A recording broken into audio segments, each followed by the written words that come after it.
नाज़रीन, हमारे साथ मौजूद हैं सीनियर सियासतदान और सरबराह अवामी मुस्लिम लीग शेख रशीद अहमद साहब। उनसे गुफ्तगू करते हैं। शेख साहब, नए साल के आगाज पर आपकी शायरी बड़ी वायरल हुई। जी हाँ, नतीजा फिर वही होगा, सुना है साल बदलेगा। परिंदे फिर वही होंगे, शिकारी जाल बदलेगा। वाह। बदलना है तो दिन बदलो, बदलते क्यों हो हिंसे को। महीने फिर वही होंगे, सुना है साल बदलेगा। वाह वाह वाह वाह। वही हाकिम, वही गुर्बत, वही कातिल, वही जालिम। बताओ कितने सालों में हमारा हाल बदलेगा। ड्रामे फिर वही होंगे, थिएटर हाल बदलेगा। वही सर्दी, वही पानी, वही टेंशन नहाने की। मुझे वो दिन बताओगे तो जिस दिन बाल बदलेगा। वाह वाह वाह वाह, शेख साहब शेर तो बहुत अच्छे हैं, लेकिन जहां महीने बदलेंगे वहां दिन तो बदलते हैं ना। आज हफ्ता है तो कल इतवार ही होगा, कल हफ्ता तो नहीं होगा। मैं माफी चाहता हूँ गौरी साहब, आपके लिए मैंने शेर नहीं पढ़े, अली मुमताज साहब के लिए पढ़े। क्योंकि मैं जानता हूं कि गौरी के आगे शेरों की बीन बजाने का कोई फायदा नहीं। अली मुमताज साहब, दरअसल मैं तो उन तक आवाज पहुंचाना चाहता हूं जो शायद अपनी चाल बदल लें या कम से कम चलन ही बदल लें। आखिर कब तक आवाम का असली नुमाइंदा सिर्फ लाल हवेली तक महदूद रहेगा।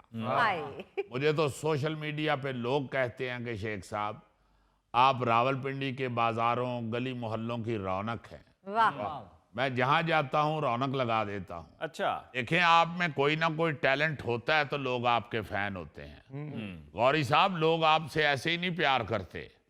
आपके अंदर एक फन है जो लोगों को अच्छा लगता है, और कोई आप लच्छे की चिड़ी बना के नौजवानों को नहीं देते।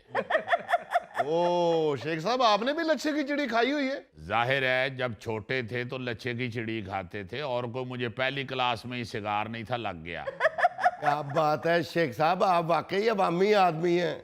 आपकी तो बिल्लियों को गोश्त डालने की वीडियो भी वायरल हो जाती है। एक साहब, ये है वैसे ज्यादती। आपको बिल्लियां नजर आ जाती हैं, मैं नजर नहीं आता। हालांकि गोगा तो 2 मील दूर खलोता हुए तो नजर आ जाता है। ये वाकई मेरी गलती है, मुझे बिल्लियां नजर आ गई हैं और ये बागड़ बिल्ला नहीं नजर आया। एक साहब, गलती तस्लीम करने का कोई फायदा नहीं होता, गलती का अजाला करना जरूरी होता है। बनाएं किसी दिन बारबेक्यू का प्रोग्राम। गोगा जी, किस किस गलती को देखेंगे? पहले ये हुक्मरानों की गलतियां तो देख लें, जो गलती नहीं कर रहे, बड़े बड़े गलते कर रहे हैं, गलते।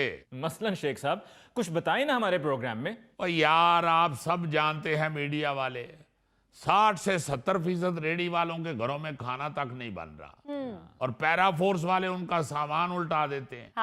उन पर भी रहम करें, सिर्फ गाड़ियों वालों को सहूलत ना दें। क्या पता कल कलां को रेडी वाले के पास गाड़ी हो और आप रेडी पे खड़े हो, और वो रेडी वाला गाड़ी में से सर निकाल के बाहर कह रहा हो कि ये चिट्टा निकलिया तो मैं वापस कर जाऊंगा ही। क्या आप रेडी वाले से कह रहे हो कि जी अल्लाह ने गड्डी देती है तो तानू माड़ा बंदा नजर ही नहीं आता? यकीन करे अली मुमताज साहब, मुझसे तो गरीब की हालत देखी नहीं जाती। एक गरीब की हालत और एक शीशे में अपनी हालत नहीं देखी जाती। शेख साहब, आपने तो डिलीवरी बॉय और दुकानदारों के हक में भी आवाज बुलंद की है। ओ बस जी, जड़ी जड़ी दुकान तो फिर मुफ्त खाना है, उन्होंने नमक भी तो लाल करना है ना। गौरी साहब, आपको शर्म आनी चाहिए। लोग मोहब्बत में मुझसे पैसे नहीं लेते, जिस तरह आपसे तरस खा के पैसे नहीं लेते। मैं अल्लाह के फजल से ज्यादती करने वाला बंदा नहीं हूं, ना ही मैं को मुफ्त खो रहा हूं। मैं हर दुकानदार से बड़ा फड्डा डालता हूं कि यार खुदा के लिए पैसे ले लो, इस तरह ना करो, आपकी मोहब्बत ही बड़ी है मेरे लिए।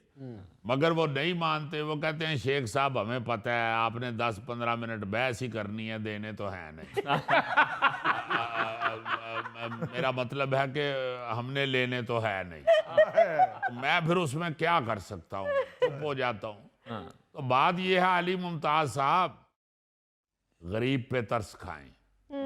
गरीब का चालान करके क्या मिल जाएगा आपको? भाई, अमीर आदमी का ये बड़ी बड़ी गाड़ियों वालों का चालान करे ना जी, फिर देखें वो किस तरह आपको चक्कर चढ़ाते हैं। गरीब आदमी हर बंदे के हथे चढ़ा हुआ है। गरीब को जीने दें खुदा के वास्ते। अगर गरीब बेचारा तंग आ गया तो फिर आपको बहुत तंग करेगा। हाय शेख साहब क्या करेगा गरीब आदमी अगर वो तंग आ गया तो? ओ यार और कुछ नहीं तो ਤੁਹਾਡੇ ਬੂਹੇ ਨੂੰ ਇੱਟ ਮਾਰ ਕੇ ਨਸ ਜਾਏਗਾ। शेख साहब गरीब आदमी उन्हें इट भी नहीं मार सकता, 5 रुपए दी इट। देखे ना जरा, शेख साहब इसका हल भी तो बताएं ना। देखें अली साहब, इन तमाम मसाइल का हल तो इस वक्त हस्बे आल प्रोग्राम में बैठा हुआ है।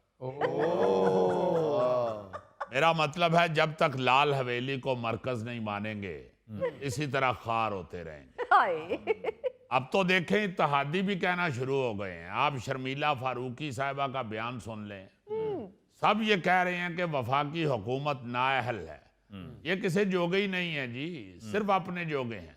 आप इन्हें भेजें और किसी ऐसे बंदे की तरफ तवज्जो दें, बल्कि तवज्जो क्या देनी है आपको सामने नजर आ जाएगा। हाय किसी ऐसे बंदे को लेके आए जो गरीब बेचारे का दर्द रखता हो। वाह और यकीन माने कि जब मैं आ रहा था मुझे बड़ी दर्द हो रही थी। शेख साहब इस उम्र तो उंजी दर्दां लग जांदियां। मिर्जा साहब मैं आपको गरीब का रोना रो रहा हूं, आप आगे से हकीम अजमल बने हुए हैं। यार बड़ी बुरी हालत है। आप यकीन माने गरीब आदमी बेचारे के तो अमरूद में से कीड़ा भी नहीं निकल रहा। शेख साहब ये तो अच्छी गल है, गरीब ने केड़ा अमरूद चों कीड़ा कट के बेचना हुंदा है? गौरी साहब बेचना बेशक नहीं होंदा, एक एडवेंचर ते होंदा है ना। गरीब दे 15-20 मिनट कीड़े नाल खेडदे ही निकल जाते हैं। मेरा मतलब है कि अमरूद में से कीड़ा भी नहीं अगर निकलेगा तो गरीब अपना डंग कैसे टपाएगा, इस तरह अपना वक्त पास करेगा। नहीं शेख साहब, ये जो आपने अमरूद के कीड़े वाला पॉइंट उठाया ना, ये वाकई बड़ा अहम है। अली मुमताज साहब आप फिर तंज कर रहे हैं। यार खुदा के वास्ते गहराई में जाके सोचें, ये अमरूद के कीड़े से ही रौनक है। गरीब आदमी के अमरूद में से कीड़ा ही नहीं निकलेगा तो मुल्क से रौनक खत्म हो जाएगी। जरा सोचे तो सही। गौरी साहब अमीर आदमी के तो अमरूद में से कीड़ा निकल आए वो फेंक के नए ले आता है। ये गरीब आदमी होता है जिसके अमरूद में से कीड़ा निकले वो वापस दुकान पे जाता है, उधर जाके आधा पौना घंटा दुकानदार के साथ लड़ता है। इर्द गिर्द के और कितने सारे गरीब इकट्ठे हो जाते हैं। भाई जी होया कि ये दसो तो सही। वहां पे 1.5-2 घंटे कीड़े पे बहस होती है। ये अमरूद का कीड़ा जो है इसे मामूली ना समझें। हाय अब गरीब के अमरूद में से कीड़ा निकलता है तो इर्द गिर्द के सारे गरीब कहते हैं ना ये हुकूमत ही नहीं ठीक। और आप देखें कि गरीबों की इस रौनक पे भी कोई ना कोई अमीर आके ही पानी फेरता है। हाय जब उसे पता चलता है कि इसके अमरूद में से कीड़ा निकल आया तो वो कहता है जाओ यार ताडे ते अमरूद चो कीड़ा निकले है, मेरे घरों सप निकल आया। उसके इस जालमाना फिक्रे से सारे गरीब सर झुका के अपने अपने घरों को चले जाते। हाय नाज़रीन इसके साथ ही हम लेते हैं एक ब्रेक, मिलते हैं ब्रेक के बाद। तो फकीर ने राणा साहब से कहा कि जी दियो कुछ अल्लाह दे ना। तो अब सुबह सुबह का टाइम था। राणा साहब आपको पता है तो बड़े प्यार करने वाली शख्सियत। जी जी उन्हें राणा साहब की बांह छुड़ाई ते कहंदा हजूर मैं झूठ नहीं बोलता, मैं मांगना जरूर है, मैं झूठ नहीं बोलता। वाह मैं नाश्ता नहीं करना, मैं सिगरटां दी डब्बी लैनी है। फिर राणा साहब ने कहा अच्छा जनाब चलो ठीक है, हुण तुसीं पींदे हो तो दसो किहड़ी पींदे हो, मैं वो लिया देना। अगो राणा साहब ने कहंदा तुसीं मैनूं पैसे दिओ, तुहानूं नहीं पता